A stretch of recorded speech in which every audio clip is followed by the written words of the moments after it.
Hello, everybody, and welcome back to the Gamer Chat podcast. I'm your host, Davey Boy, and with me, as always, the co-host and the one that I can't wait to talk to this week about certain games that are two. I would like to say two Battle of Goliaths when it comes to certain IPs that will release less than maybe 3 to 4 days from each other. And that is one Mopish. Joe, how you doing, bud? I'm doing really well, man. Yeah, I'm really good. Looking forward to talking today to you. It feels like so much has happened since the last time we spoke. That was a week ago or something?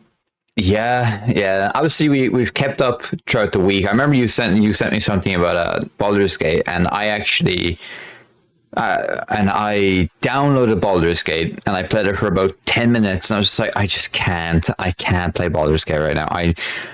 I will get to it when I'm talking about what games I'm playing, about the games I've installed and played in the last week. But I'm just waiting for Halo to release tomorrow, and I'm just like, oh my god, I cannot wait for Halo, because that is going to be literally, Halo will be my entire life for the next month and a bit until Blood of the Dawnwalker comes out. So I can't wait. But tell me, how you been keeping? You showed me a new friend of yours recently. He looks pretty cool. Yeah, he's just asleep just down there. Sorry, I've blurred the background. Yeah, where are you? Where are you exactly? Where are you in this location? I thought it was Night City for a second. No. To be fair, it looks more like one of the worlds in High on Life.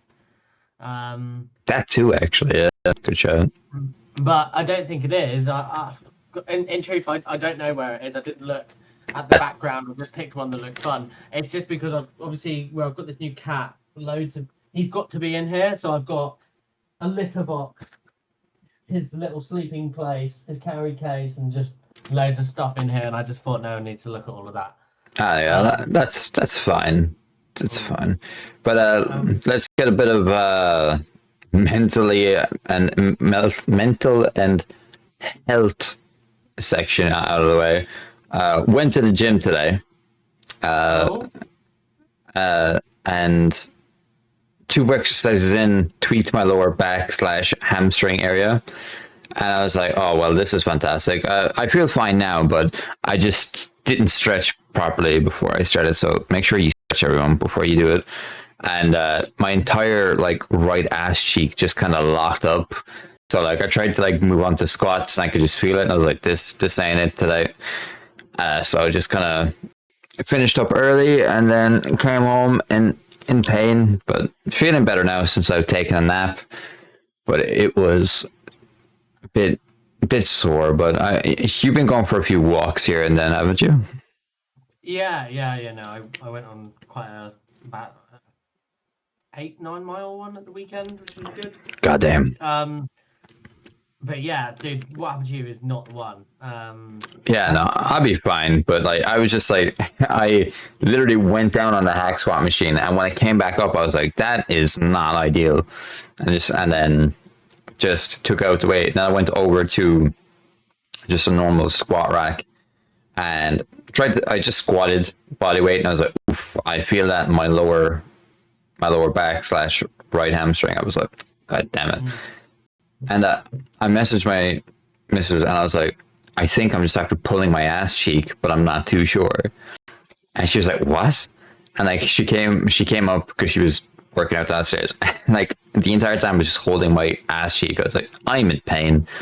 So I finished up early and then came home. She used the massage gun basically that I have, and just started drilling the side of my leg, and it was agonizing pain. But it's feeling much better now. But other than that, not ideal for someone who's been back a week after pulling his back out basically a few weeks ago. Yeah, damn, yeah, that's not good. Yeah, so take it easy out there.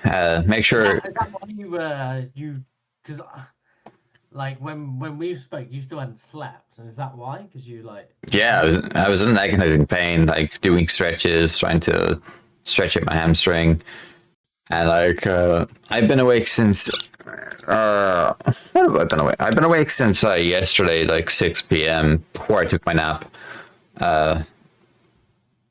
Since we last spoke, I went to see The Odyssey. How was it? Fantastic movie. Fantastic movie. I'm disappointed with the cinema I went to because usually I go to a different cinema, like my usual. But I was like, oh, let's change it up. Usually I go to the Odeon for big releases, but disappointed that in Scream 1 they haven't like upgraded it. It's still like the fold down seats. I was kind of disappointed with that. Like usually I go to Omniplex, and Omniplex has top tier quality seats.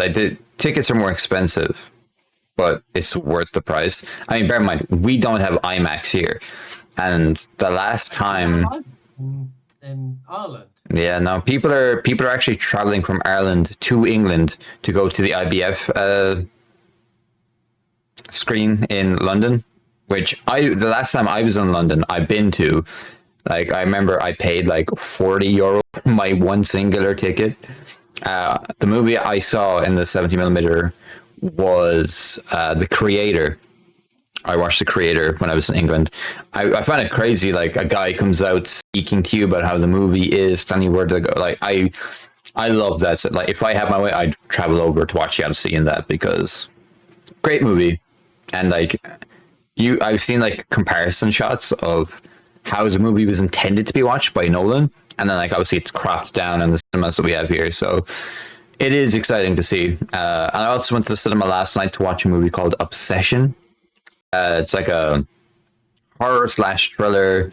I think like the director of the movie is like a YouTuber, and like the movie is like the 6th best-selling horror movie of all time, and like it was like meant for like less than 10 million or something like that. Wow. And I'm not gonna go what the movie's about, but like it's an uncomfortable watch, and I think that's the whole purpose of it. But like I was just like, the woman and like the female in it, I can't remember, it's like Indie something. She's going to win Oscars at some point, or she's going to win something. She was phenomenal in this movie. In The Odyssey? Oh no, sorry, yeah. In Obsession. Insane. But have you been, when was the last time you were at the cinema? A long time ago. Obsession, that's got, okay. Yeah. Okay, I think I've seen this one advertised. Yeah, you definitely have. Like, it's been out a while, but I was just like, my partner and I went with one of our friends, and we went to Nando's, got a cheeky Nando's beforehand. Cheeky. Got a cheeky Nando's, and then went to it. But yeah, like I'd highly recommend to you to watch The Odyssey in your local cinema. Top tier movie. Yeah. All right. I'll check it out. Oh man, I can't remember when. Actually, I do know when the last time I went to cinema. Don't laugh. It was to go see Minecraft. I took my nephew. Oh yeah, you took your nephew. Yeah. Mm-hmm. Yeah. I mean, to be fair, when I went to see. Before that, the last film I saw in the cinema was Sonic. Sonic. Yeah. No, me and the boys always have gone to see every Sonic movie. And next week I go to see Spider-Man. Can't wait for that. Well, in like 5 days I go to see Spider-Man. You go to the cinema quite a lot then. Yeah, for people who don't know this, my degree from college is in film and TV, so I love TV and movies, which is ironic because like my partner and I, like, she doesn't really watch much TV or movies, but the ones she does watch are all the same. Like she like rewatches Modern Family, she rewatches Sons of Anarchy, she rewatches what's the other one? My Wife and Kids. Like there's like very few things but like since I started dating her, like I've introduced her to a lot of things, and now we like watch like Brazilian TV shows and stuff like that. Like we're almost finished a show called Tapas and Beijos. It's like slaps and kisses. We're on season 5, the final season. We're hoping to try and finish it tonight. And we don't know what we're gonna watch after that. Like, I'm 3 episodes behind in House of the Dragons, which, as you're aware, we have over here in Ireland. We have the Game of Thrones studios. Like, ye have the amazing Warner Brothers studios with Harry Potter stuff, but we have the Game of Thrones one. And I've never been, but I plan on going there later this year. I plan on going up there, but also not going to say spoilers or anything for the latest episode of House of Dragons, which, by the way, I haven't seen because I'm 3 episodes behind. But for like the fucking episode wasn't even out like 2 hours, and like the official HBO fucking Max Twitter page literally spoiled a character who like dies. And I'm just like, are you fucking taking the piss? What? No, that's like ultimate troll. And I know, like, saying that a character dies spoils, but like if you've watched Game of Thrones, a shit ton of people die, so I'm not going to tell you who dies. But like I was just like, oh wow, I didn't know he died in this this soon or whatever. I was just like, are you fucking serious? Like, it can't, like, shit like that, like, just kind of makes me not want to watch it until it all comes out, and then I'll, like, once I mentally forget about it, I'll watch it at some point. Yeah. But let's get into what we're playing. What have you been playing, Joe? Tell me. One One game to rule them all. One game, Mafia: The Old Country. I remember last time we spoke about it. I had just fired it up basically, and I wasn't too impressed because it started off a little bit slow, a little bit boring. It's got into it now, and I'm enjoying it more than I did Mafia 3. Good. Yeah, Mafia 3 was good, but repetitive. It wasn't anywhere near as good as the first and second. Yeah. But this one is good so far, really good so far. I'm don't know how many hours in, but I'm in far enough that I'm officially part of the Dons group, if you like. So yeah. I think I'm probably Act 2, somewhere in Act 2. So yeah, but I'm really enjoying it. It's pretty good. I can already see where it's going. And they've definitely drawn some parallels from Mafia 1 and Mafia 2. It's also pretty good. Like, you can go. They've added some like little RPG like elements to it. Like, you can sort of loot bodies and get money now, so you can get better weapons, and so your knife has better durability and stuff like that. Oh shit, cool. In your, do you know, like in Mafia, a lot of the time you do have the melee fights and stuff like that. Yeah. Yeah, and this one you use like the gangster mob knives that they have. So yeah, it's pretty cool. It's pretty cool, and obviously you can buy yourself new cars, etc., new mounts, horses, and stuff. So yeah. It's cool. It's a very pretty game as well, set in Sicily. I don't know if you've ever been to Sicily, because I haven't, but it looked amazing. It makes me want to go. No, my partner's been, and she keeps saying that like we need to go. Like, the only part of Italy I've been to is Rome. So I've never been to Italy, so you beat me. That's fair. No, but like I remember when I was in Italy, and I was like, oh, I climbed up here. I've been up here. Like, the scale of Assassin's Creed in that game is, well, mainly Brotherhood, really, where it's like, it's pretty cool. But so that's all you've been playing. Now, I'm happy to know that you're sticking with the game. I have played it. I have like 10 hours or so, maybe. I don't know. You're probably coming up to the end then, I guess. Probably coming up to the end. Actually, to be honest with you, no, because there was one mission where it was actually not too long ago, where it took me ages because I was supposed to do something and just not be seen, and I kept rushing it and I wanted to kill everyone, like, stealthily. Stealth is an option. And rather than just sneaking past them and just being happy with sneaking past them.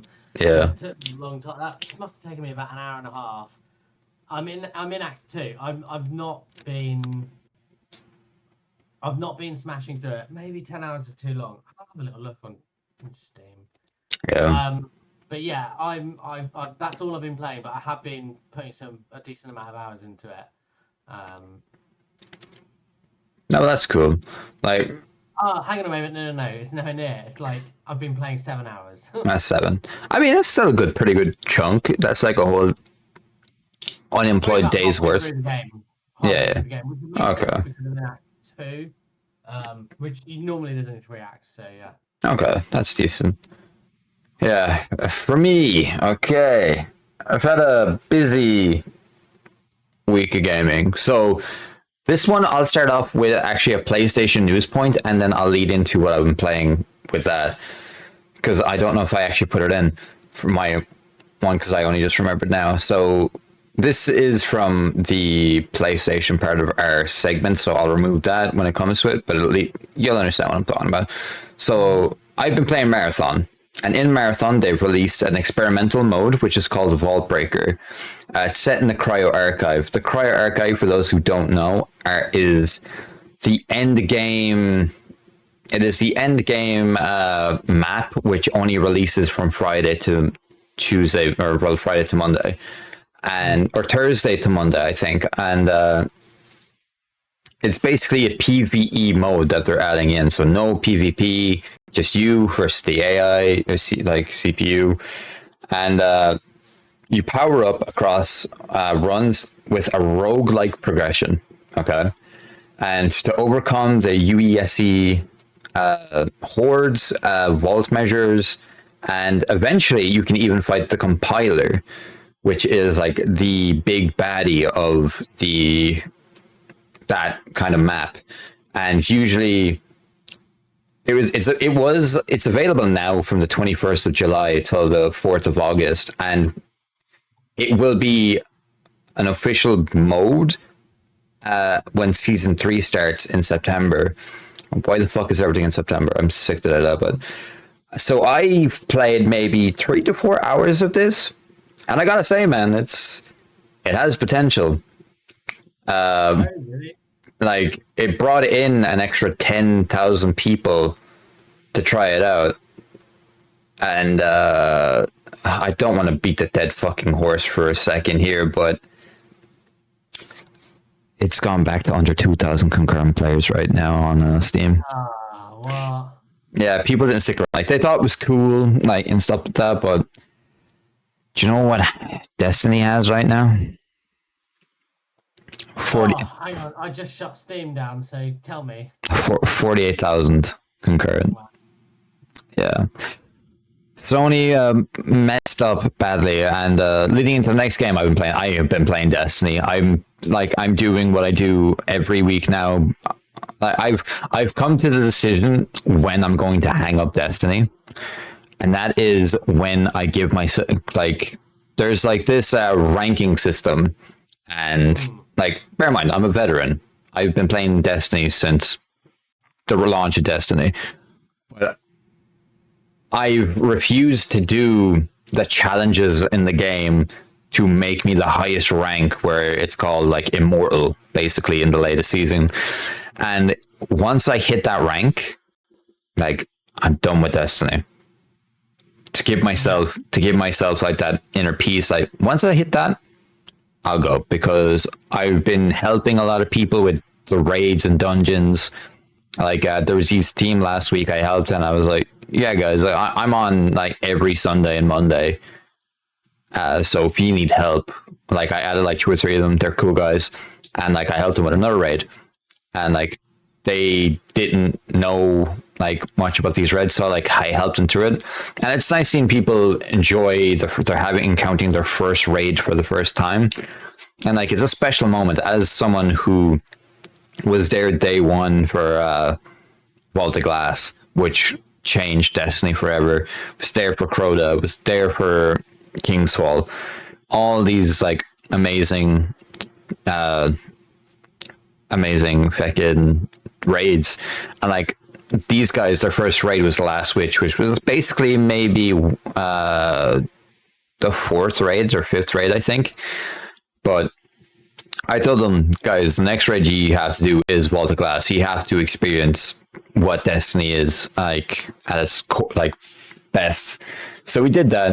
I think it took us maybe like an hour because these guys are actually pretty well at taking directions and stuff like that. So it was nice to see people having fun, playing the game, not getting frustrated. And I was happy that I knew everything about the raid, that I could teach every single person their separate role. And it just made everything so much easier. Like, obviously, it's a bit different when it's like a day one raid. We'll never get one of those again. Hopefully, maybe actually. But we'll talk about that later on when we get the PlayStation news. But yeah, no, it's Destiny just got me by the balls, man. No matter what, like, literally, I'm gonna talk. Okay, so I'm gonna just name out every game I've downloaded and played in the last week to tell you how I've just been like, oh man, there's nothing's hitting, because as I spoke before we started recording, I'm literally just waiting for Halo tomorrow. Like, Halo will be my main focus drive. So I played Marathon. I uninstalled it because I was like, all right, I'll get to you back in September. I just wanted to I reinstalled it just to play the PvE mode.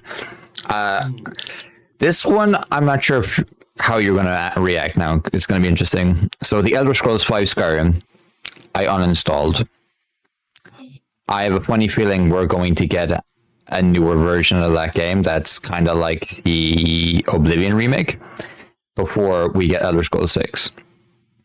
And like, I think it's like a 2029 thing. So I'm just like, you know what? I'll come back to you because I don't want to complete. Because it's Skyrim. How many copies of Skyrim do we have? It's a perfect opportunity to re-release it again one more time. That's honestly why. I get what you're saying, but I can see them more likely to do a Morrowind remake before Skyrim.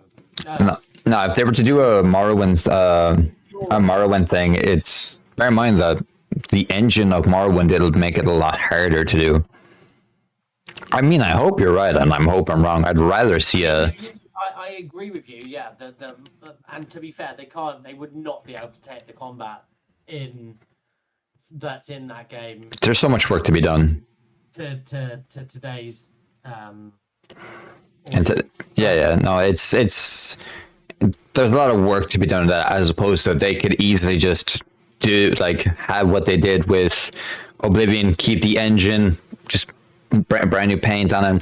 And I honestly, we'll come back to this podcast in 3 years' time, like this exact clip, and we'll like I will clip it out and put in when we get a brand new announcement for Skyrim, the Skyrim remastered edition or whatever they'll call it, like they did with the Oblivion one.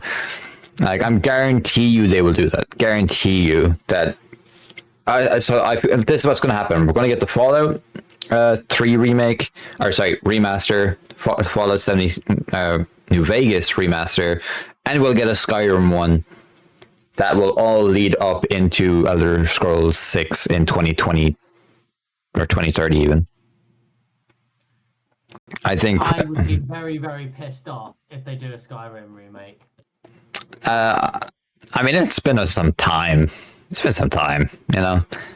They're like, oh, we've left them alone for a bit, and like, I mean, the only anniversary coming up is what, the 15th year anniversary just passed us. Well, the 15th year anniversary is in November, but they're not going to release it then. It would be fucking hilarious if they did, by the way, but you know, they're not. They're working on the Fallout games. So yeah. So uninstall that. After going to watch the Odyssey, I've been playing Assassin's Creed Odyssey to relive some of the moments. And I was like, man, this fucking game is way too big. I'll come back. Like, I forgot why I stopped playing it, because for those who aren't aware, it's one of the there's two Assassin's Creed games I haven't platinumed. This is one of them because it's just so big. And I checked my PlayStation, my Xbox account. I've got 800 trophy achievements score for this game. So I'm actually like close to like fully playing through it on Xbox. So I'm just like, now I know why I'm burnt out, because I played so much of that game back when it first came out, but played that a little bit. It was kind of cool to revisit it. I also downloaded, you know that game Vampire? Yes, I do. Yeah, I downloaded that for a little bit. I was like, no, not feeling it. I really want to because I know this is a good game. I was like, oh man, I'm not feeling it right now. Installed Spider-Man 2. I was like, oh, Wolverine's out soon. Maybe I want to play that. Nope, I wasn't feeling it. Then I remembered I have a PlayStation trial for Baldur's Gate 3. Yeah. And I just wasn't feeling it. I tried, man. I was just like, no, I can't. Right now, I'm just not in the right headspace. The only thing I want to play is just some Halo, and I have to wait. But yeah, I will come back to Baldur's Gate. When I see Baldur's Gate for like 30 quid on the PlayStation Store, I will play through it. That I promise you. And I've been playing Cuphead just to play something kind of short enough. That game is humbling me. I forgot how difficult it was. But it is a game that I love a lot. Like, it's one of the very few side-scrolling 2D games I enjoy. And yeah, I'll be playing through that, chipping away through that throughout the next while as well. And the last game that I have been playing, and Joe, I'm not sure when the last time you played this was, but dude, Fallout 76 kind of slaps. I know it does, man. I've said this before. It's good. I've said this. Dude, yeah, it's pretty good. I'm tempted to reinstall it just to play with you. Yeah, I'm very surprised at how good this game is, and it's staying and stuff. Yeah. Good. You just have to take it for what it is, and it's an MMO. Yeah, it's like I remember I exited the vault, and then like it gives you the option to like do a certain thing where you skip to like level 20, and I was like, I didn't even. So yeah. When I last played it. And when I did it, I was like, oh, okay. And then like achievements just started popping up, or like trophies just started popping up on my screen. I was like, oh, okay. They were like there for like, I think I unlocked like 10 trophies just after. I was like, oh, okay. So there's like one for like hitting different levels, stuff like that. And I played through it. Like, obviously, is it perfect? No. Am I used to the UI? Not really. I didn't know this game was played by so many people. Like, I got out of the main area and went to like the first area they asked you to go to in the game. There was some dude and he was like level 800 and something. I was like, bro, relax. Like, I see like this game is like people's forever type of game. And it's like me with Destiny, I guess, but it was amazing to see. I played through it. It's really fun, really fun. Like the story right now, just trying to find the overseer, find out what's going on there. But I really want to just kind of get into a bit because I kind of want to hype myself up for that Fallout 76, Fallout 3 prequel that they're going to release next year. So, but yeah, that's all I've been playing. Like, as I said, I only played a little bit of games, but because nothing was hitting, because Halo's tomorrow. The question is, Joe, do I upload a series of Halo, or do I just enjoy it in my living room on my big TV? I think you just enjoy it. Yeah. Listen, so I had a group chat from like my mates of like basically them being like, guys, Halo, like, you know, eyebrow raising, like, it. And I was just like, I kind of want to do it just for the nostalgia, but I don't really want to pay to do it. But I suppose if it's launching in Game Pass, then I could. But yeah, as of tomorrow. Yeah. But yeah, everyone's banging. Like, my friends are all banging on about it, doing the campaign co-op, and I just like. Also, one thing I'm not sure if I spoke about last week, but this has come. My hang on. My N64 8-bit bit controller, pretty cool. Have yet to use it because I've yet to play Zelda, because I thought I was going to play some Zelda, but I was like, nah, like literally, I'm not even in the mood for Zelda. I'm not in the mood for anything Switch related. Like, I'm excited. Like, this controller looks beautiful. I can't wait to use it. How much does that cost you? Can you link it to me? Yeah, I'll link it to you in a minute. I can't remember the exact amount. It wasn't expensive, to be fair.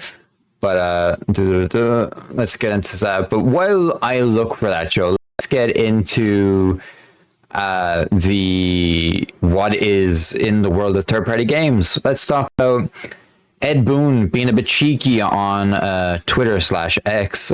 He is teasing the next fighting game he has, and as something that I've said for quite a long time, it's called Injustice 3: Gods Will Fall. And he's been teasing characters such as Ares fighting Wonder Woman, Aquaman fighting Ares. Like, he is being a bit cheeky. He loves being cheeky when it comes up to this. Will the game be like announced at Gamescom? There is a high probability of it.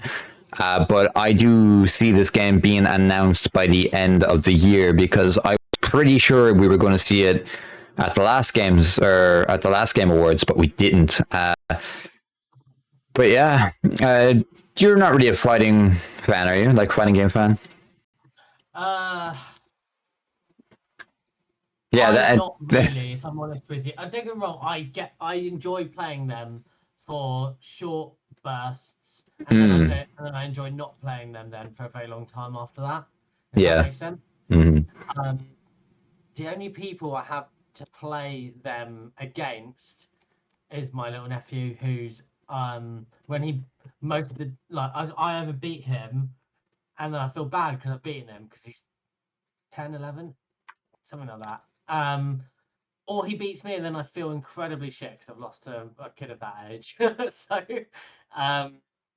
yeah, it's one of them. Oh, what's this that you have just sent me? That is the link for the game, or for the controller. Ah, perfect. Yeah, so, for 41 euros. Yeah. But yeah, it's, when it comes to Ed Boon and tease and stuff, like, I'm speculating that the name of the game will be called Gods Will Fall. Like, that mightn't be it at all, but yeah, no, I'm excited for a new Injustice, but there's just something. It's like there's just something about the last, like, Mortal Kombat 1 didn't hit for me. The latest one. It's also on like PlayStation Plus, and I almost downloaded it again there like the other day, but it's just something I was like, nah. But anyway, let's get into some Tomb Raider Catalyst delayed to 2028. Confirmation comes from Amazon video game boss Jeffrey Gattis, who told the games business that Catalyst is now due to release in 2028, with Tomb Raider Legacy of Atlantis due to be out on February 12th, 2027. Atlas comes February 2012, and you'll see the next one after that. I didn't even know that this was like announced to have two Tomb Raider games in the 1 year. But yeah, sure, take your time with it. It's the new installment basically of Tomb Raider. We're going back to classic type of Tomb Raider games, so take your time with that. I might get the Legacy of Atlantis when it comes out this year, or next year. But it's releasing in that time zone, or that time window of another two games that are roughly releasing around the same time. So it might take a little back seat. What's your thoughts on Tomb Raider? You play the old ones? Like, have you played the reboot ones also, or? I have played the rebooted franchise of Tomb Raider, and I think it's fucking amazing. And emphasis on the fucking there, because it is really, really good. I didn't think that I would. I got really into it. I really enjoyed the puzzles. I thought the combat was great. I thought the writing was really good. And yeah, and I basically I really enjoyed it. I didn't expect to, but I think when I think I played them. I think when Rise of the Tomb Raider went into Game Pass, I think back in like 2018 or something, 2017. And I played it then, and and then I went back and played the one before that, which is like, what was that one called? It doesn't matter. But then like Shadow of the Tomb Raider got announced like later. I was like, yeah, I've done this very well. And then obviously played Shadow of the Tomb Raider, which is also fantastic. I thought I'm hyped for anything Tomb Raider, to be honest with you. I think it's really, really good. Because Laura's British, and you're also British. You know what? That sounded like one of these like shitty American sitcom British impressions, British accent impressions. Nah, mate, I'm from Leicester. Well, actually, that's more of a London accent, wasn't it? Kind of, yeah. Yeah. I am actually from London, but I don't have a Cockney accent anymore. Anymore. I used to apparently when I was a kid. Yeah. But then I moved to a place called Winchester, where people speak like this. The rifle? You live on a gun? Yeah, you live like Winchester the rifle, yeah. Yeah. Oh, well. Speaking of old English things, Kingdom Come Salvation trademark discovered, and it hints that it is a multiplayer game. We did speak not too long ago about how Warhorse Studios are currently working on 2 games, one to release next year, and the other game being the Lord of the Rings game that they're working on. So this is kind of a spin-off game, not their official big game, but yeah, some Kingdom Come Deliverance. Like, a part of me is like, I kind of want to start Kingdom Come Deliverance, but I'm just like, I want to invest all my time with this game. I need there to be a window where there's nothing there. So you and me are both big Kingdom Come and Warhorse Studios fans, aren't we? Yeah, I'm rooting for them so much with this Lord of the Rings game. I'm really excited that they might be doing a Lord of the Rings game. By when I say might be, I mean I only say might because it's technically not being confirmed by the studio. It has. Has it? Yeah. Okay, We were right. professional podcast. Are you sure it wasn't like rumor, but it's unconfirmed but confirmed? No, it's confirmed. Oh, okay, well. By them on a random day on their Twitter. But yeah, go on. Did they actually, or did they say we may or may not be blah blah blah? Anyway, it doesn't matter. Let's not go into that. But I'm very interested in the fact that they might be doing a multiplayer.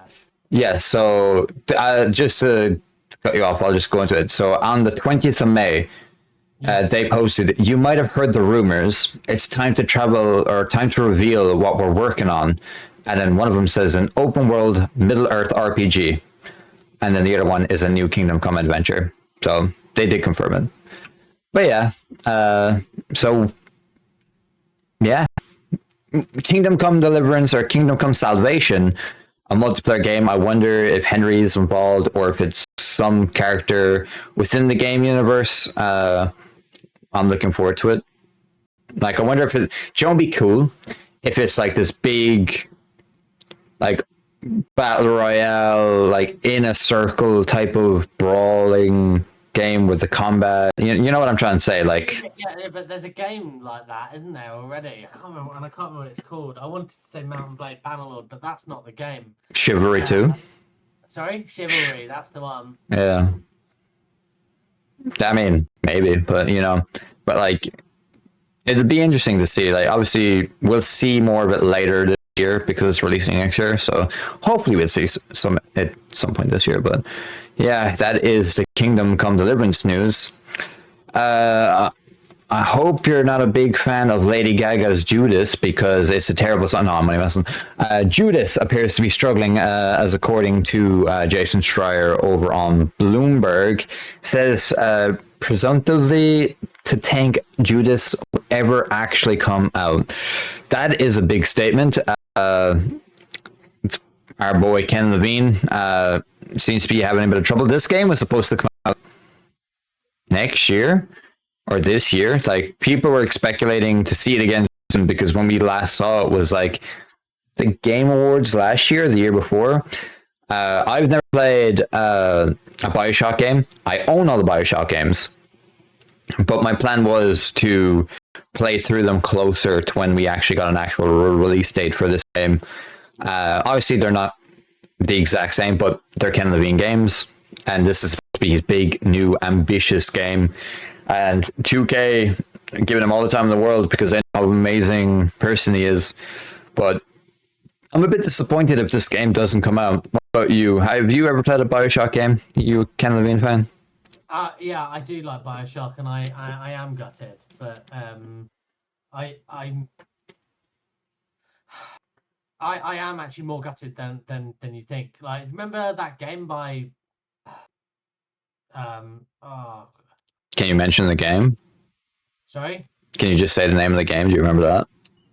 I'm Or describe what's in it? It's Atomic Heart. Atomic Heart. Yeah. Yeah. Do you remember when that game came out? And I was thinking, this game, it really could. Russian Bioshock. Yeah, the Russian Bioshock. Yeah. Yeah. And it just didn't quite do it. It was okay. Yeah. It wasn't bad, but it was not. If Bioshock comes back, I do want it to be. I mean, Bioshock is coming back, but by 2K. Like, they're working on a separate entity. Like, Ken Levine isn't working on Bioshock 4, but it's actually a reboot, I'm pretty sure, that they're making. And they're like, they want to take their time with that because they know how special Bioshock is. But Ken's game, like, should have been out already, or if not this year, next year. And the fact that we're getting rumors that it's struggling, bit worrying. I mean, I hope it's wrong, but Jason Schreier is like never really wrong when it comes to these things, unfortunately. But yeah, Judas in a bit of trouble, and it looks like they're falling behind on everything. But you know who isn't falling behind? A little small team called Rebel Wolves, Joe. The game has already gone gold. They are day one purchase for me. Yeah, me too. Rebel Wolves have confirmed that players will be able to carry their save from Blood of the Dawnwalker into future Dawnwalker games. For those who aren't particularly aware of this small game called Mass Effect 2 and Mass Effect D, in Mass Effect 2, whatever choices you made throughout the game could be carried over to Mass Effect 3, and it looks like that's what they're going to be doing here with Blood of the Dawnwalker. And if so, the different time zones there and stuff like that they go through, that will be very interesting. Yeah, like I wonder, like if it's a case where they'll go off your most recent save, like your main save, because I assume the game has a lot of replayability.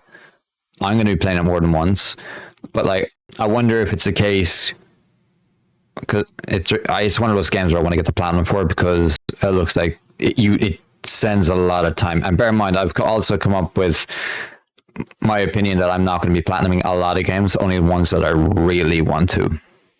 So I'm not going to be doing that. Yeah, so, otherwise you're going to be... Like, I feel like it's kind of hindered my experience with some games I played in the last year or so. Games like Halo, gonna platinum. It's a novelty. Playing a Halo game on PlayStation with a platinum. Absolutely. But anyway, back to Rebel Wolves. I'm excited. It shows the ambition they have for a sequel. Like, we already know it's getting a sequel just off this news alone. But is it going to be a case where they just hope they don't fuck it up? Not many people have done this. There's a very few game studios that have done this. I think is it the Banner Saga? Is that the name of one of them? They have like that type of thing where like they bring over your save. And seeing this game do that, I'm very excited. What do you think, Joe? You gonna do much? To be quite frank, well, Blood of the Dawnwalker, I'm so hyped for it. You and I both are. Mm-hmm. I will be having a look at it at Gamescom. To be quite frank, I just can't wait. I just can't wait for it. I think it bodes well that I think it bodes well that they're sort of planning for future games. Hopefully, it means says to me that they've done a lot of lore writing, Mm. yeah, I'm not gonna try and platinum it, but I or 100% it. I'm just gonna take my time and really enjoy it. Um, and having looked at it, I just know it's a bit of me, that game. Yeah, no, I'm ecstatic for that game.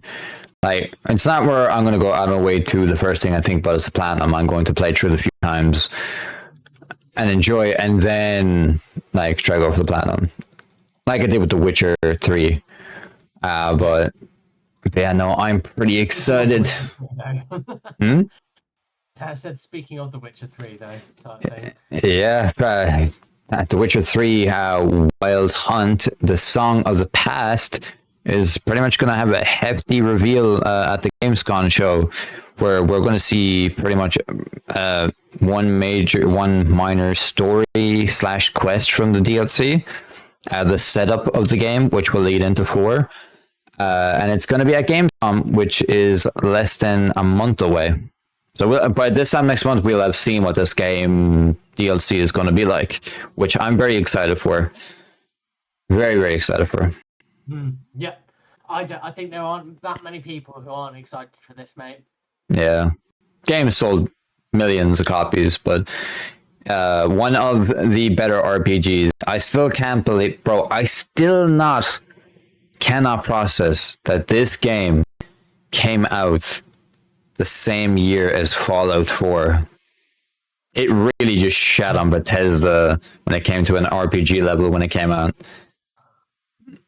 Yeah, it did. I mean, it was the first, like, truly. Don't get me wrong. I still don't think it's apples for oranges, but in terms of writing and just general advancements of gaming in the gen, I think Witcher obviously did a lot more. In fact, to be honest with you, if they'd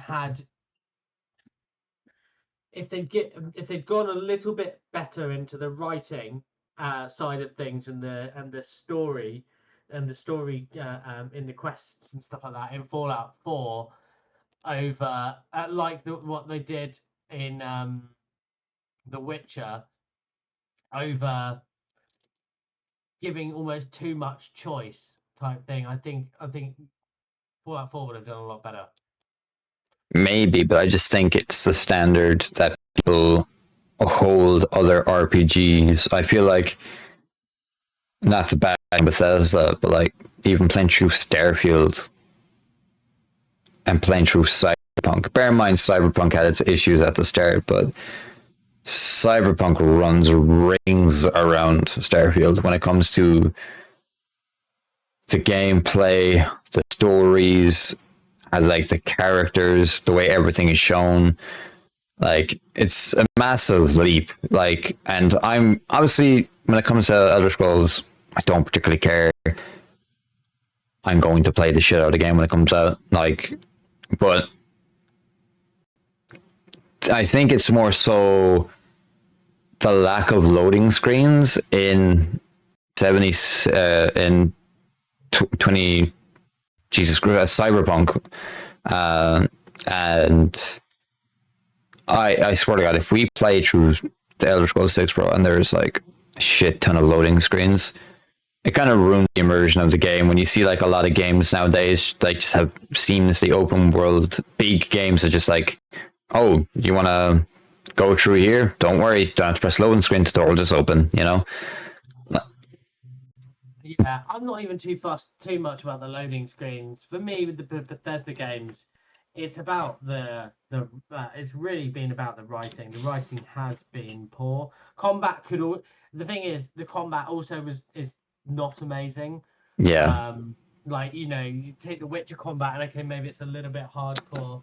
I mean, the Witcher 3 combat's not great. It's not great. The Witcher 3 combat is not great. Like, that's what people want. The most of an improvement is the combat. Oh, I know, but the combat is a lot better than the Elder Scrolls 5 Skyrim. Yeah, no, playing through it the other day, I was laughing so much with like. I was just like, oh, you can tell this game was made in 2011, so you know. But yeah, I'm excited for more Witcher. Bro, they could charge like 50 quid for this DLC. They won't, obviously. I think it'll be cost like 20, 30 quid. I'll be there day one. I'll be like probably double checking that I played through the other DLCs, and I'm pretty sure I played through both of them. But I can't wait. Oh, God. Can you tell I've only had like 3 hours sleep? Oh, God. Yeah, honestly, man, I don't know why, but like we got into the podcast, and like I've just been really suddenly struggling. It's like I hit a wall or something. Or Welcome to Mondays. Welcome to Mondays. Yeah. Sleep for a second. I was like, what's going on? Yeah. But yeah.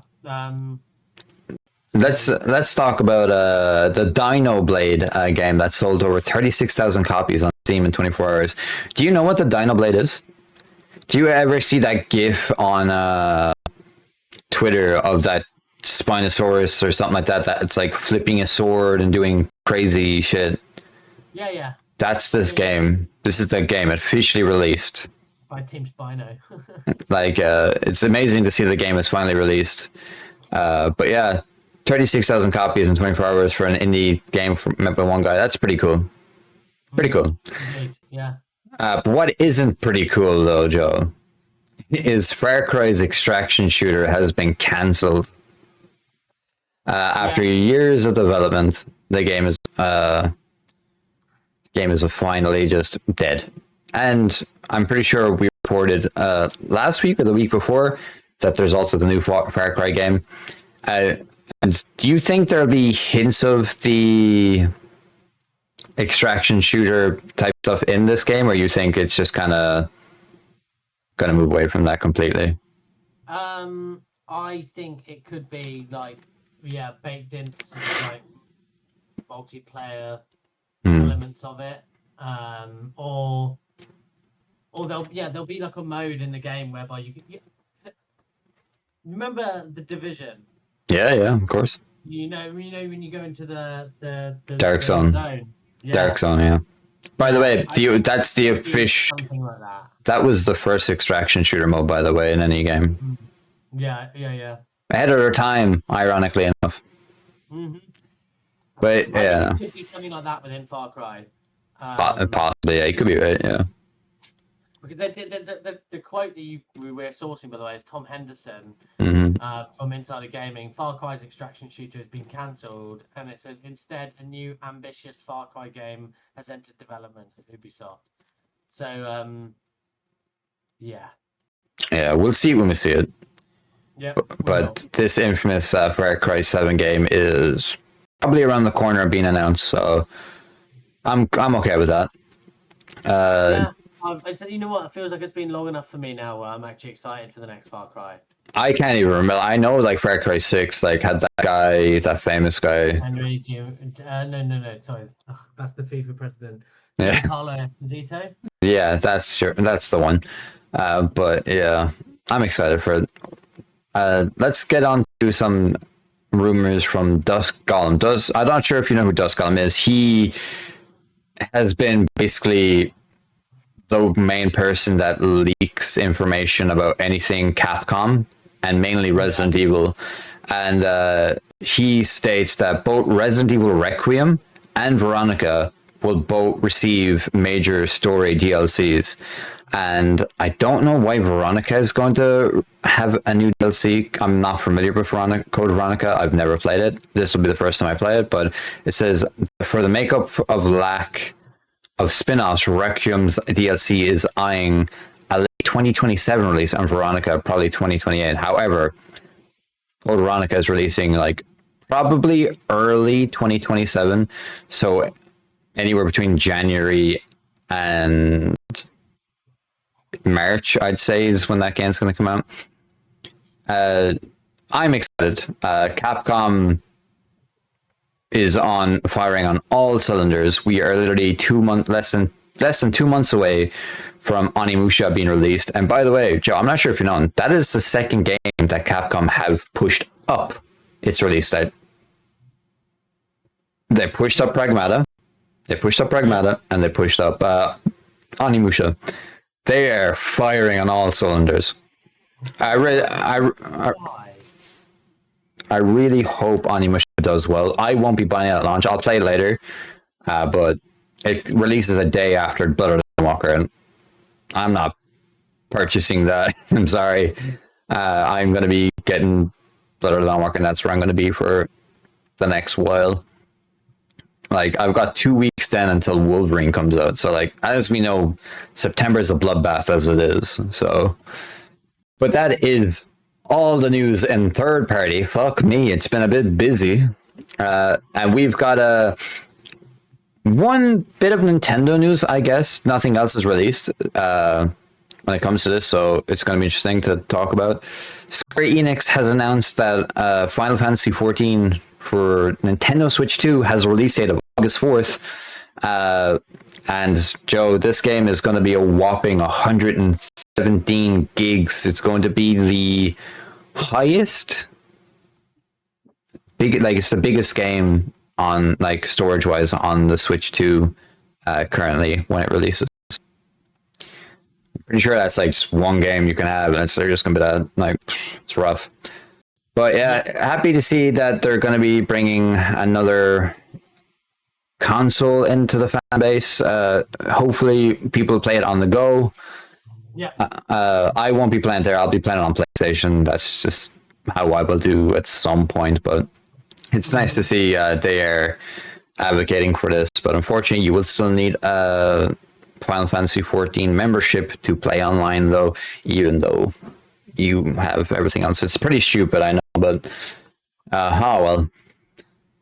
And let's get into some Xbox news. It's been interesting for Xbox. It's been relatively quiet on their end for some time now.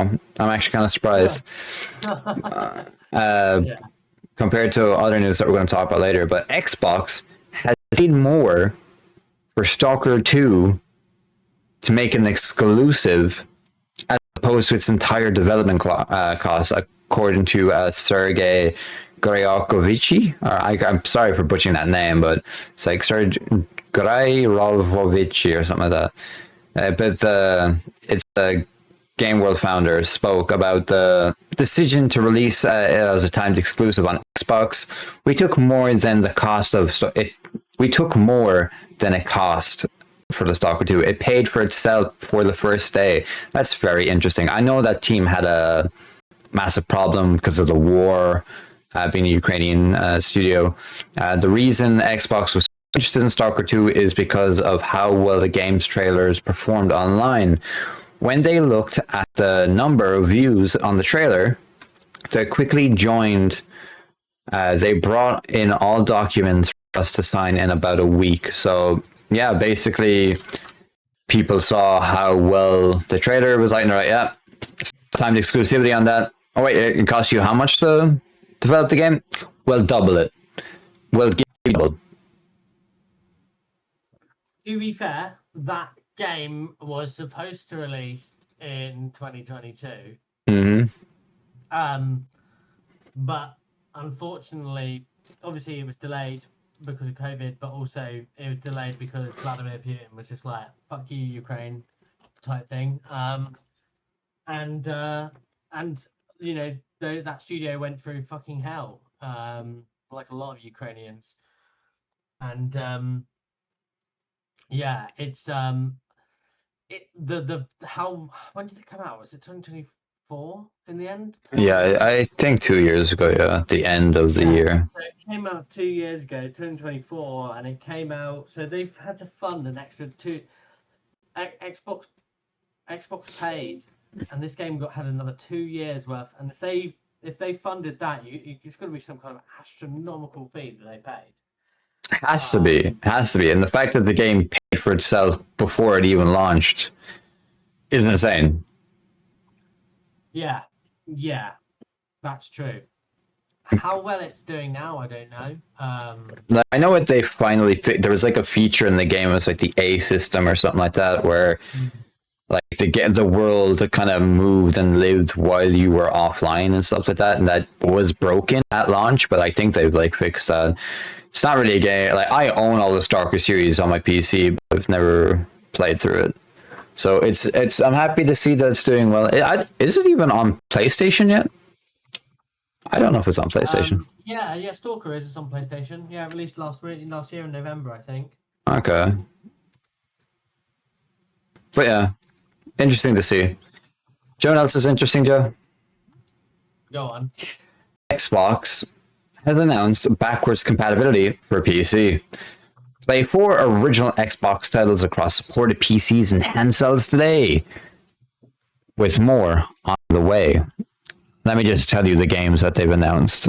I like the selection, especially the first one. Blinks the Timesweeper. My guy. Fucking love Blinks. Fusion Frenzy. Crimson Skies. And Conquer. Those are the 4 games that are now available there. Cool, but where's the digital news? You know, like, you just basically ported over the games that weren't these like accessible already, no? Not. They're coming with achievements though and things like that. But not yet. They are getting them later in the year. Yeah. Well, that I thought was cool. They're actually bringing achievements to these old. Apparently, they're doing to a lot more. Yeah, finally. Thank fuck. I know, yeah, finally. But yeah, it's one of them.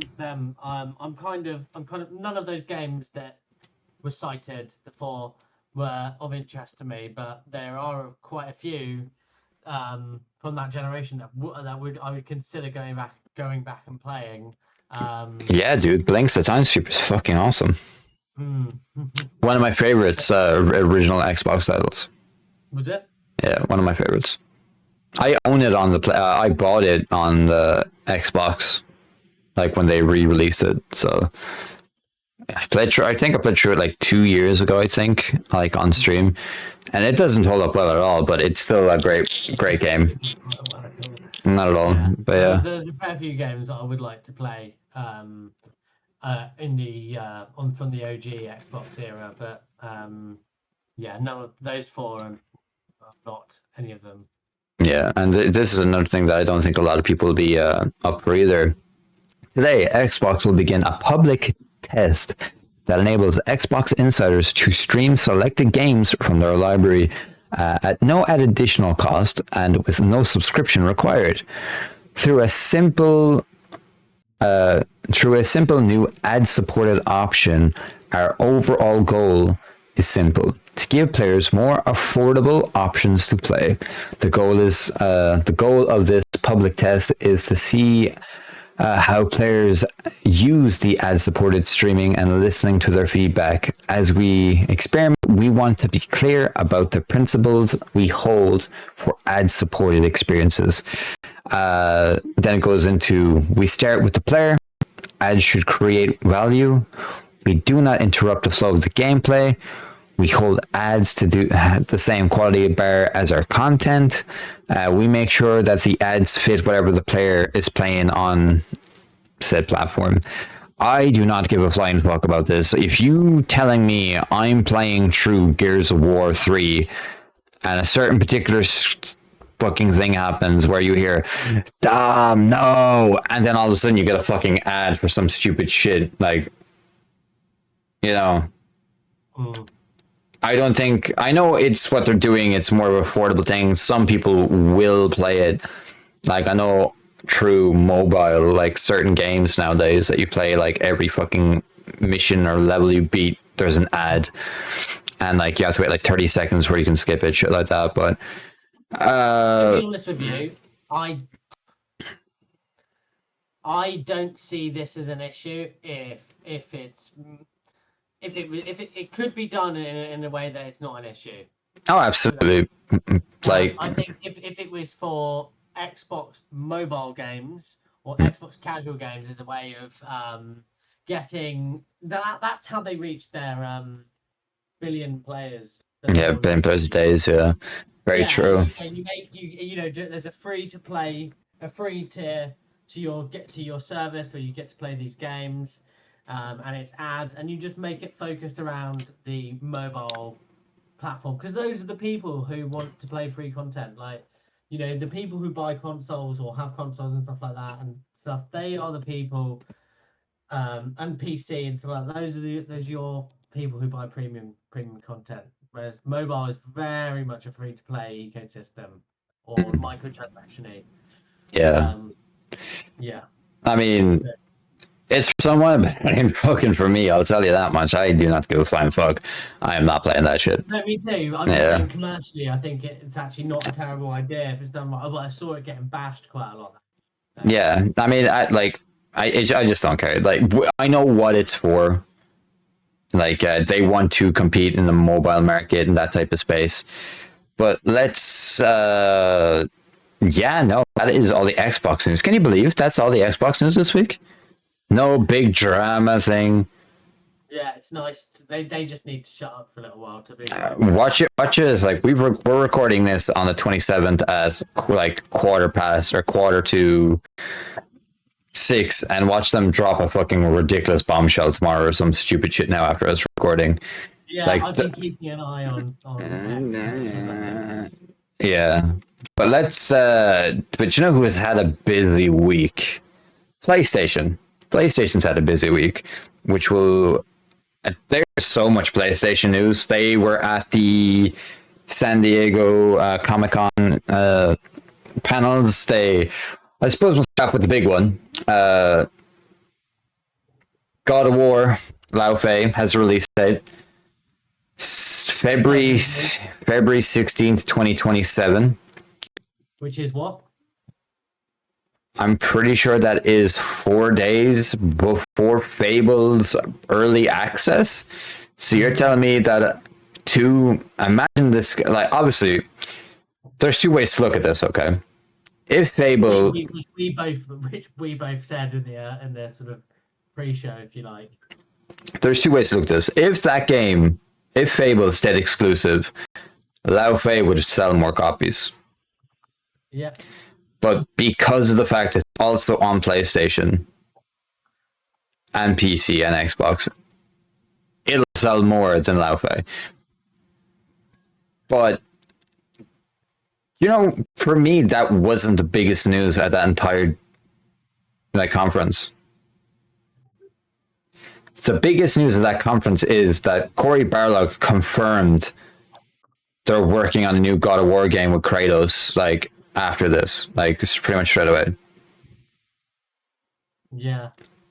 That's the bigger news to me. As in, oh yeah, Kratos is next. Don't worry, new God of War. Obviously, we won't know. Maybe the end of LAUFEY kind of teases what exactly that is. But there's just something really weird about this entire thing, dude. Something's really weird. We get a random fucking release date at the Comic-Con fucking thing. And this game was shown off 2 months ago or a month ago. We could have gotten the release date then. But I honestly feel like this was, I'm not to put on the speculation station, tinfoil hat type of moment here, but do you think they told him to give that release date because of all the controversy right now with the physical discs? To kind of... yeah, to be honest with you, it does seem like there is a bit of a PlayStation sort of PR machine going at the moment. But as you might expect, maybe it is. Maybe they just... maybe it's 6 of that and then half a dozen of it's got it itself has so much had so much bad press. It actually had so much. I people are sexist and fucking retarded. Sorry, but I don't want to play a woman in my God of War game. Those things, isn't it? It's just distraction. It's literally just how Spider-Man Miles Morales. Like, it's a spin-off of a game that leads into another game, you know? Like, I think this bitch comes back to life in the next God of War game, depending on how it ends. Like, I feel like we'll see her team up with Kratos in the next God of War game. Interesting. Yeah, that would be cool, wouldn't it? Yeah, especially because of how they're doing the story. Like, I feel like herself and Kratos both leave the Norse mythology behind because of the cube, time traveling, all that shit. They'll teleport them to somewhere else, which would probably be one of the mythologies. Or she dies by a Greek god or a Egyptian god, which leads them to the next one. Something like that. But that's something we'll get to in a minute. But let's just talk about my beloved Destiny for a moment. As I started at the top of the show, Marathon ain't doing too good, Joe. It's not doing too good. And I remember there was a petition for to save Bungie and to greenlight Destiny 3. I signed that petition. It's now hit over 400,000 people. Numbers that Marathon could only wish it hit. You know?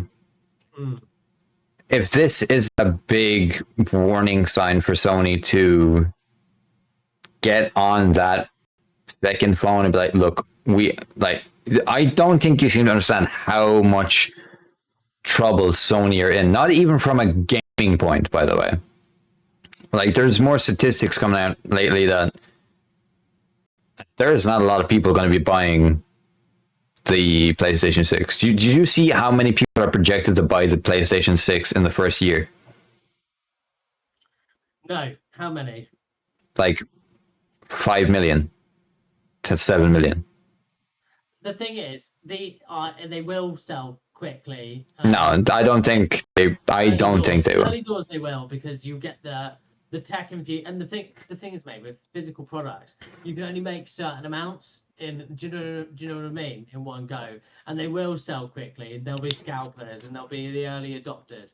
But it's what you'll find is that they'll hit a ceiling and won't grow.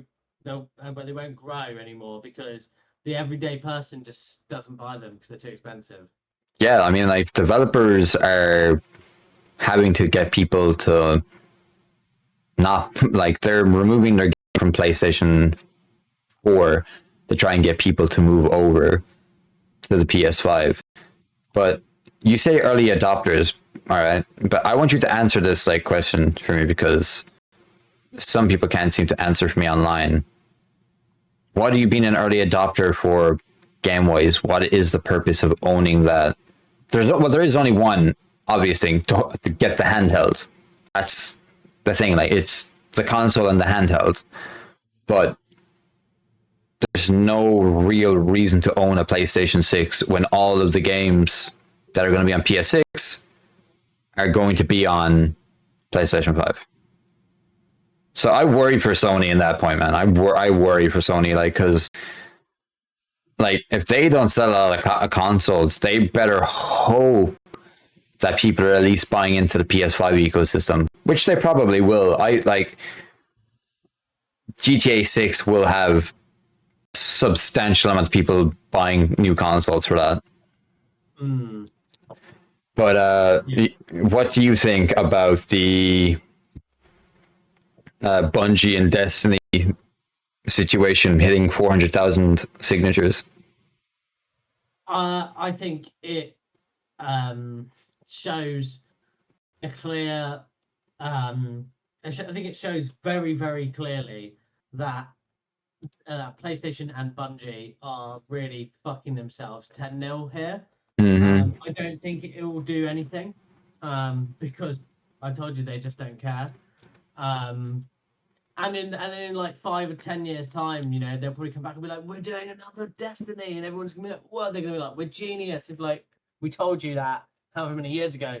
But yeah, ultimately I think they are. I think it's one of those things. All it does is highlight what a mistake they're making. I don't think It'll come to anything. Yeah.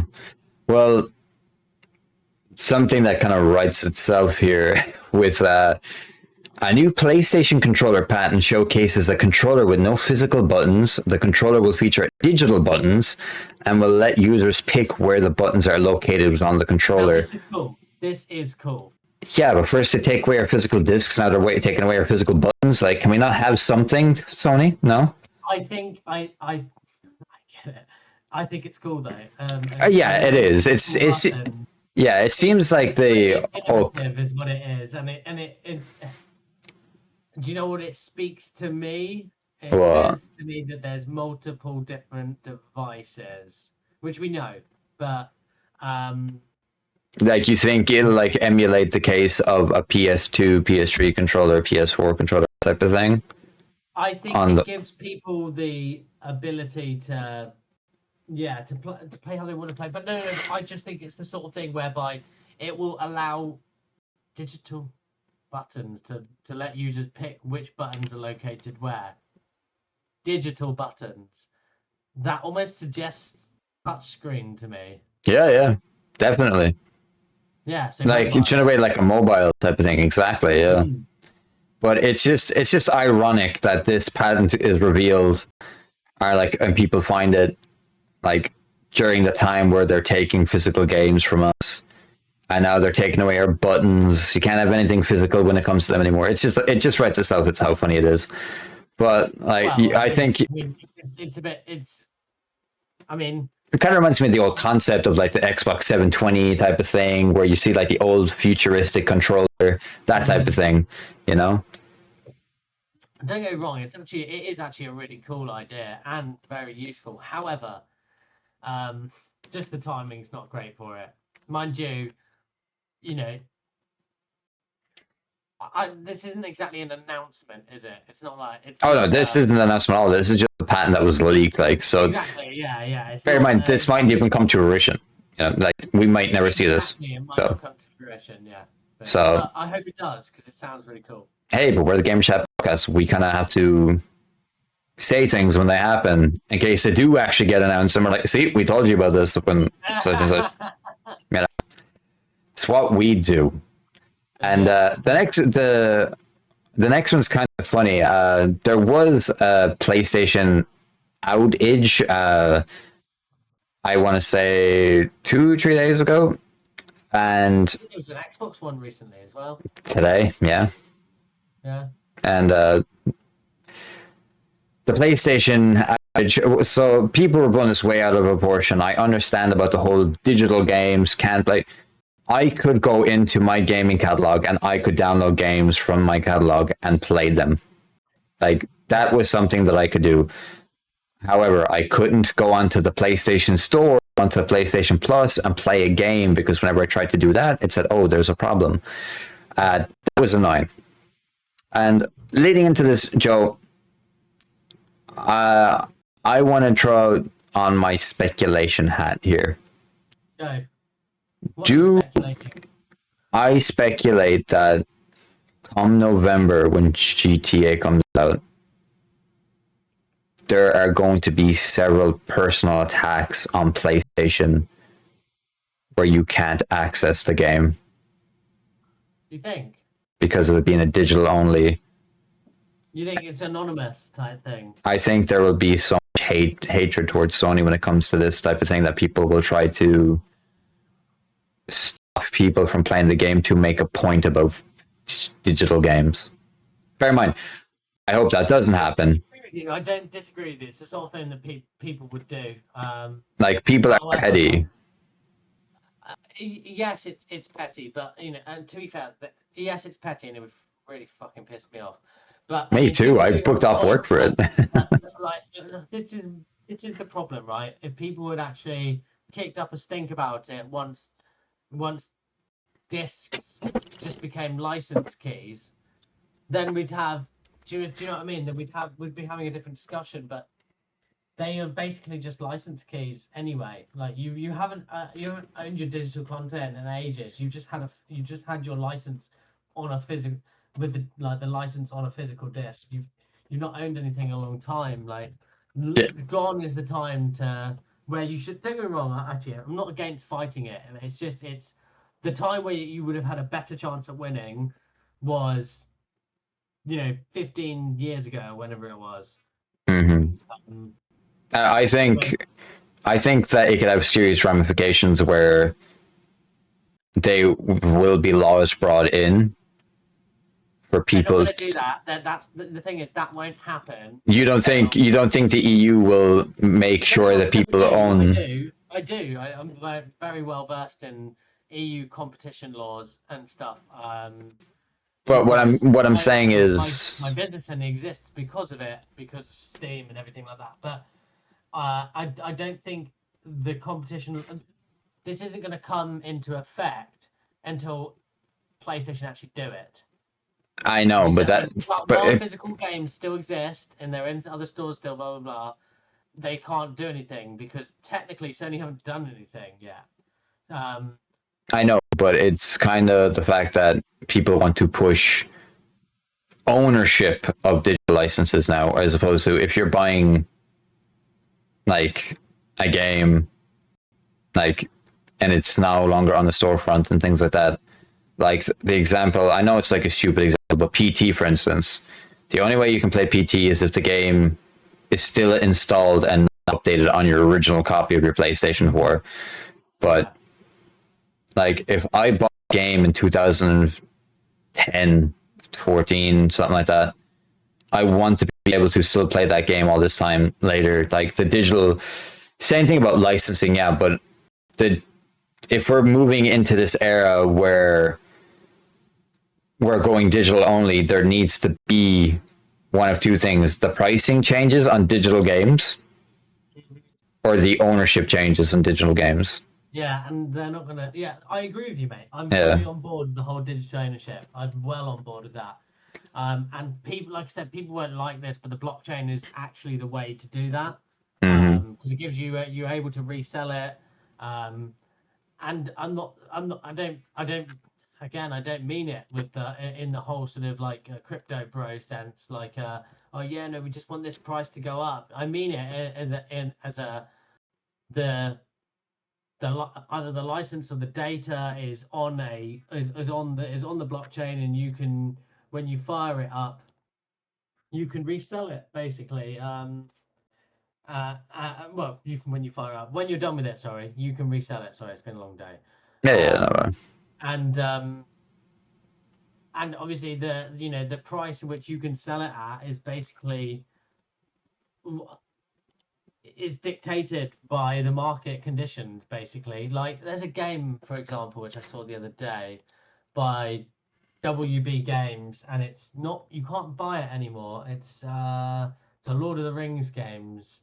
War of the North. War of the North, yeah. Can't buy it anymore on Steam. But if you go onto All Key Shop and you look at War in the North, War of the North. Yeah. yeah, Lord of the Rings. Look at it. It's 106.56 euros. Yeah. Yeah. I mean, this game released at 50 euros or something. So it's yeah, it's over. And how old is the game now?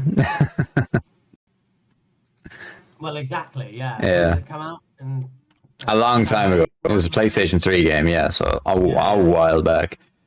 yeah. But which all leads to the point where it's very funny that the PlayStation outage delayed EA Sports Championship, which was very funny. So teams had to wait a while on the stage because of the outage, which lasted the entire day, basically. But there is two more topics that kind of lead into each other a little bit. And that is the Don't Kill the Physical Discs is approaching 350,000 signatures. Not enough, in my opinion, to make any bit of a difference. And the last part is the very well-known X/Twitter page, Does It Play? Basically put out a statement, okay? So I'm going to read what it says here. Sony wants to abandon fans? let's give them a small taste of their own medicine. Together, with each other's creators, we call for 1 week hashtag PlayStation Blackout in August. No logins, no play sessions, no purchases on any Sony platforms. They want to do this blackout. Okay, so there's like a little format here. So for several years now, Sony Interactive Entertainment has continued to grow further apart from its fan base, which is very true. They have. Whether it's closing beloved studios like Bluepoint, pursuing a misguided life strategy, canceling fan events, leaving PSR2 to die, or PVR2 to die. I mean, that was dead on arrival anyway. Or being completely out of touch with the franchises that players want to see return. PlayStation has never felt more disconnected from its community. Ending physical games in 2028 feels like the last straw. We understand that there is so much only Sony Interactive Entertainment can only control, but with the decision that within its control, the company continues to mismanage the strong position that inherits from its PS4 era, which is very true.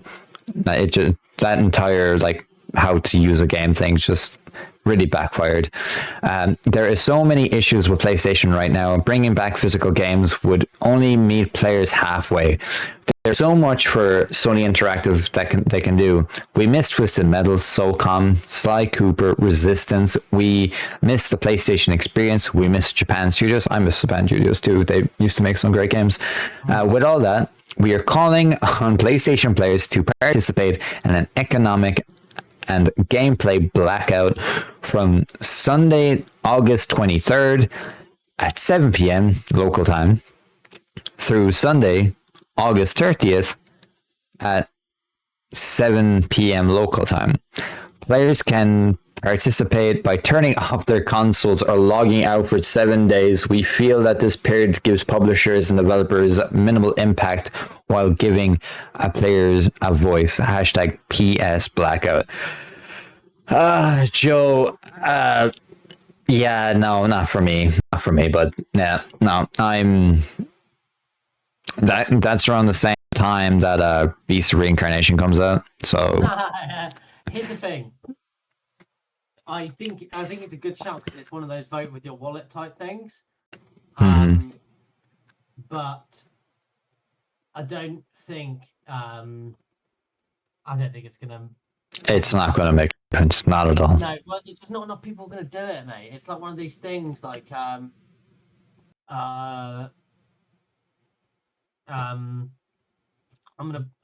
an example. It's like environmental stuff, really, and it's like which I'm all on board with, by the way, actually. But I just wanted to say, it's kind of like environmental stuff. Like it's like if unless everyone fucking does it, it's not going to make any difference. Like, and you have this problem with things like people online. Everyone complains about it. It's outrageous. It's terrible. It's the worst thing in the world.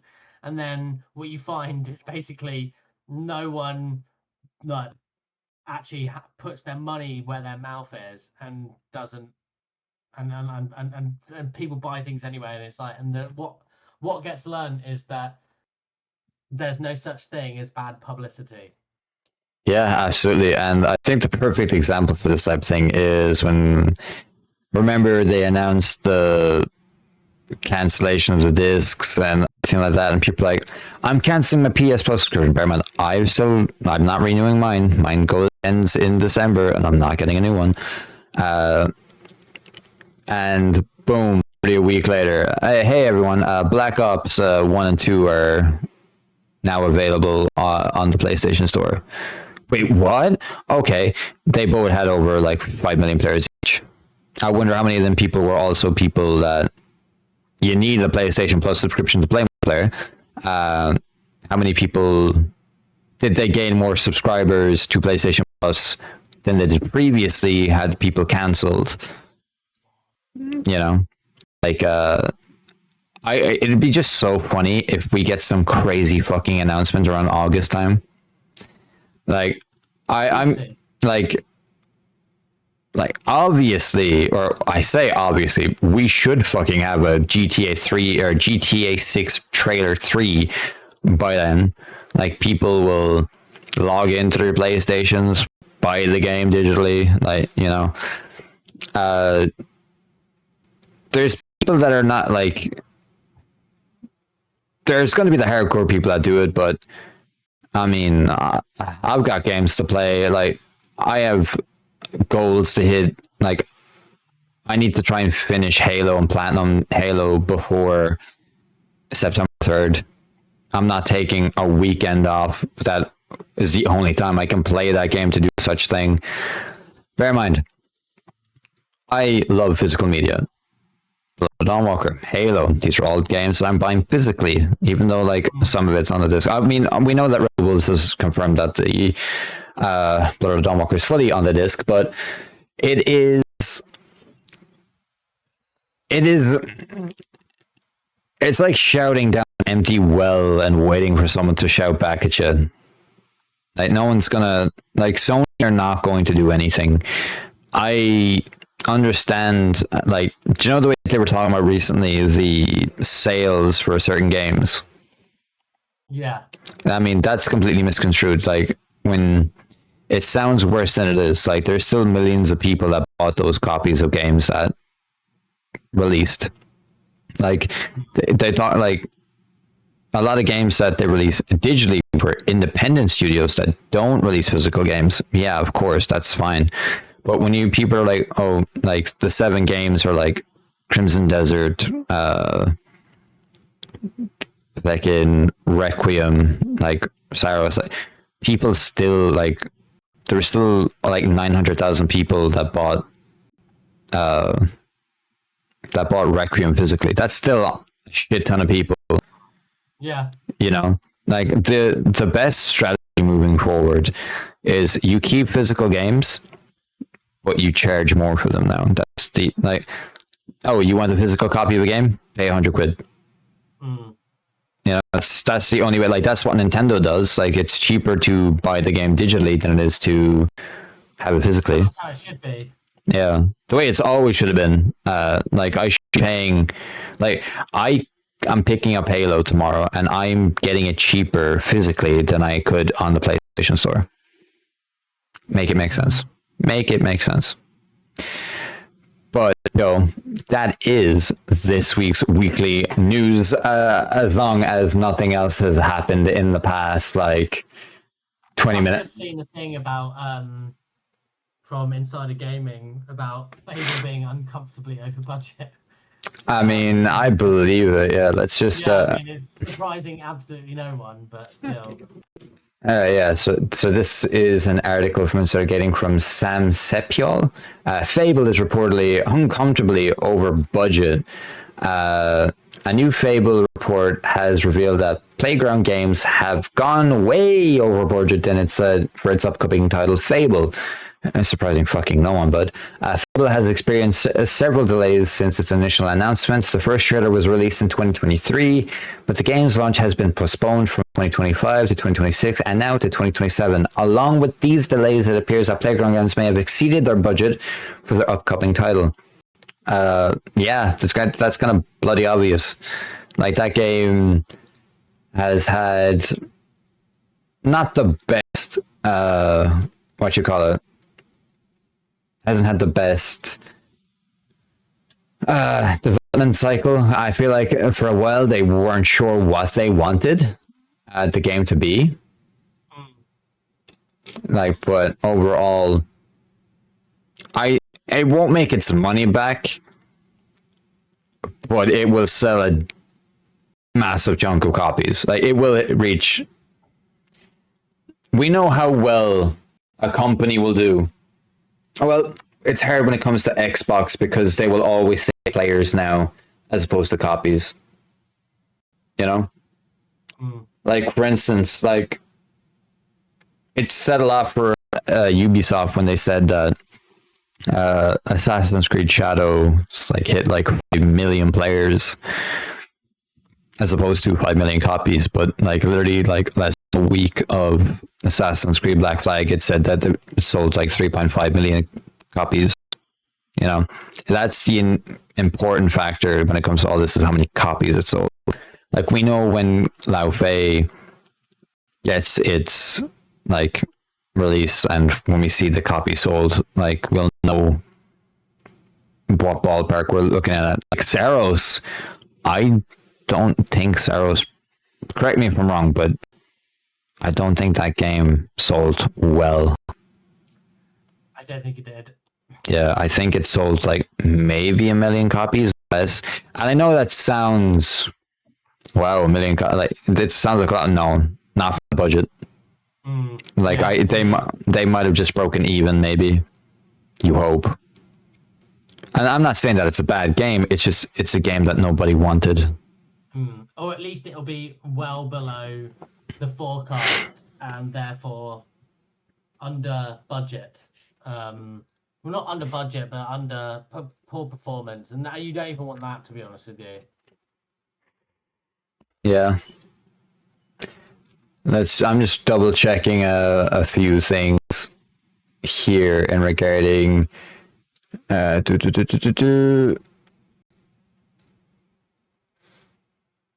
yeah, no, there's really nothing else gaming related. So I guess that is the end of this week's news. Joe, buddy, we're at that time again where we're at start of the week. Let's hope nothing major happens tomorrow or something, and hopefully it'll kind of happen towards the end of next year so we can have a good conversation. I feel like we'll get some big news on some titles because we're gearing up to less than a month for Gamescom, so yeah. It's going to be fun. Joe, if people wanted to find you, where can they find you? Find me here on the Game and Chat podcast. Find me online as Mopish Lawyer. And yeah, or at 3 Gaming Pillars, my game distribution company. Thank you. I'm sorry, I'm just after like reading something here. And this comes from Genki as a part of a Japanese site. It has been confirmed that in Japan, that Grand Theft Auto 6 Physical Edition download code will expire after 170 days due to regional regulations. I mean, if you bought a game and if you have spent half the year not actually installing the code into or redeeming the code into anything, that's kind of a you problem. And other news, a game that we were actually talking about a while ago in the Elder Scrolls Morrowind is now playable in browser thanks to a clever dev and an open source project. So it's kind of cool. A game that we were talking about a while ago that we could see possibly getting a physical, very visible upgrade. But yeah, that's like, I'm not going to look anymore in case we start breaking out more fucking news towards the end of it and some crazy shit's going to happen. But yeah, people can find myself over on Twitter at the handle at the Gamer Chat Pod. You can find us at the Gamer Chat Podcast on any one of the platforms that you listen to, so Spotify, Amazon, YouTube. You'll find us over there, and we shall see ye in next week's episode. And I will be talking about Halo and seeing how much I like it / hate it, depending on how well it goes. And Joe will possibly have finished maybe Mafia. Hopefully finish Mafia by then, yeah.